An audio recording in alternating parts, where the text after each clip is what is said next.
Landon Donovan calls out USMNT after pathetic performances against Panama, Canada. Please subscribe to RZ News for more updates. The U.S. men's national team performance in the CONCACAF Nations League was uninspiring, hard to watch, and downright pathetic as the American side began the international break with a loss to Panama followed by a loss to Canada. Panama stole the match against the U.S. with a 94th-minute winner in the 1-0 contest on March 20th. That put the Americans in a third-place match against Canada on Sunday at SoFi Stadium. It was an opportunity for the USMNT to get the very bad taste out of its mouth and salvage something in the tournament, but instead, fell 2-1 with only 2 shots on goal while controlling 60% of the possession.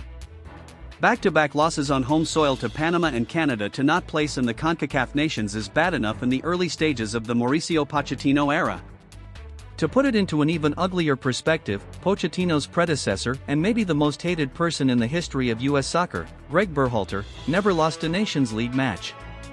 Mexico defeating Panama to win the Nations League was just more salt in the open wound that is the USMNT at the moment.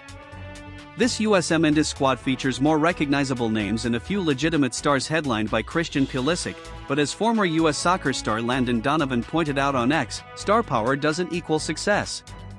With the 2026 World Cup fast approaching, one that will be held in North America and mostly in the United States, the USMNT has never stared down a bigger opportunity to make noise and grow the game in its own country. Now, nobody in the world will remember a failed run in the CONCACAF Nations if the USMNT does show real life in 2026, but right now this squad looks like one without a pulse at all.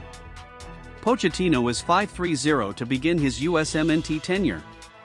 More time is needed for a culture and style to be established, but the start of his managerial journey in the US with this generational group of players has been worse than anyone could have predicted thus far.